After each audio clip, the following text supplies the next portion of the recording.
नमस्कार मराठी मंडळी. पीएम नरेंद्र मोदींसमोर उद्धव ठाकरेंचा उपमुख्यमंत्री म्हणून उल्लेख. नेमकं काय घडलंय याबाबत जाणून घेण्यासाठी व्हिडिओ पूर्ण पहा. आणि जर आपल्या चॅनलला अजून सबस्क्राईब केलं नसेल तर लगेच सबस्क्राईब करून घ्या. पंतप्रधान नरेंद्र मोदींच्या हस्ते सोलापुरात 15,000 घरांचं लोकार्पण करण्यात आलं. 5 वर्षांपूर्वी मोदींच्या हस्ते भूमिपूजन झालेल्या या प्रकल्पाचं पंतप्रधान मोदींनीच लोकार्पण केलं. या कार्यक्रमावेळी मंचावर या प्रकल्पाचे प्रवर्तक माजी आमदार नरसय्या आडम यांचंही भाषण झालं.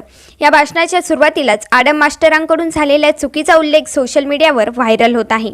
आडम मास्टर जेव्हा भाषणासाठी उभे राहिले तेव्हा ते म्हणाले की आदरणीय पंतप्रधान नरेंद्र मोदीजी, राज्याचे राज्यपाल रमेश बैस, राज्याचे मुख्यमंत्री एकनाथ शिंदे आणि उपमुख्यमंत्री उद्धव ठाकरे असा उल्लेख केल्यानंतर तातडीने ही चूक त्यांच्या लक्षात आली.